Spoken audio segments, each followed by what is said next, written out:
বিপিনুরের জন্ম হয়েছে বিদায়, বিপিনুর রাজপথে আন্দোলন করেছে বিদায় শেখ হাসিনার পতন ঘটেছে। আওয়ামী লীগের কয়েকজন নেতারা আমাকে বলেছিল, শুয়োরের বাচ্চা, নূর কি তোর বাবা হয়? দেখি নূর তোকে কিভাবে রক্ষা করে। শেখ হাসিনার পতন এমনি হয় নাই, রাজপথে গুলি খেতে হয়েছে, রিমান্ডে যেতে হয়েছে। 26 বার হামলায় বিপিনুর শিকার হয়েছে। ছাত্র অধিকার, যুব অধিকার, গণ অধিকার যারা করেছে প্রত্যেকের শরীরেই বুলেটের চিহ্ন আঘাত রয়েছে। যখন বাংলাদেশে বড় বড় বিরোধী দলের নেতা কর্মীরা রাজপথে কথা বলতে পারে না, তখন বিপিনুর নির্দেশনা দিয়েছে, এই দেশ আমাদের সকলের, কে কোন দল করে সেটা দেখার বিষয় না। আমাদের উদ্দেশ্য এই স্বৈরাচারের হাত থেকে বাংলাদেশে 18 কোটি মানুষকে মুক্ত দিতে হবে।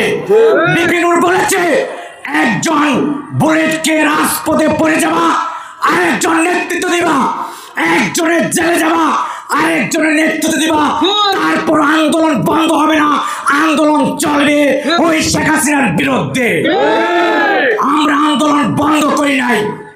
তাই প্রিয় এলাকাবাসী, আপনারা আমার অনেকেই ভাই হন, চাচা হন, কাকা হন, আমি আপনাদের কাছে নেতা হতে আসি নাই।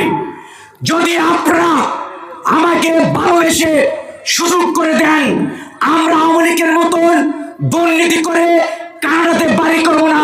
কৃষকের সন্তান আপনাদের সাথে বসে খেতে, খামারে, হাটে, বাজারে ভাত খাবো। আমাদের স্বপ্ন নাই কোটি টাকা ইনকাম করে ওই কানাডাতে চলে যাব। আপনাদেরকে বলছি, এই রাজপথ থেকে আন্দোলন করতে গিয়ে অনেক নির্যাতিত হয়েছি।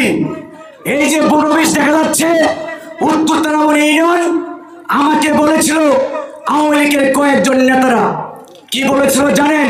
শুয়োরের বাচ্চা, নূর কি তোর বাবা হয়? দেখি নূর তোকে কিভাবে রক্ষা করে। আমি বলেছিলাম, নূর রক্ষা করার কেউ না, আল্লাহ আমাদেরকে রক্ষা করবে। আপনারা সবাই আমাদের জন্য দোয়া করবেন।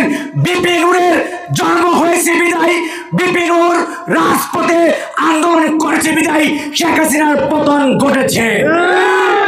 তাই আমি আপনাদের কাছে চিরঋণী। উত্তর তারাবণীর জনগণ আমাকে অনেকবার বলেছিল, সম্রাট তুমি যে বিপিনুরের রাজনীতি করো, বিপিনুর কি তোমাকে চিনে? বিপিনুর কি তোমাকে ভালোবাসে? আমি বলেছিলাম, এই উত্তর তারাবণীর মাটিতে রাশেদ খান আসবে, বিপিনুর আসবে, আমি আপনাদের কাছে সে উপহার তুলে দেব। আজকে আমি আপনাদের হাতে বিপিনুরকে সে তারাবণীর উপহার হিসেবে তুলে দিয়েছি। আমি সকলের কাছ থেকে দোয়া চাচ্ছি, আমার জন্য দোয়া করবেন, যাতে আপনাদের সাথে মিলেমিশে, ভালোবেসে, দলবল নির্বিশেষে কাজ করতে পারি দেশের স্বার্থে। বিপিনুরের জন্য দোয়া চাই, রাশেদ খানের জন্য দোয়া চাই, এবং আপনারা আমার জন্য দোয়া করবেন। আমি সকলের কাছে দোয়া চাই।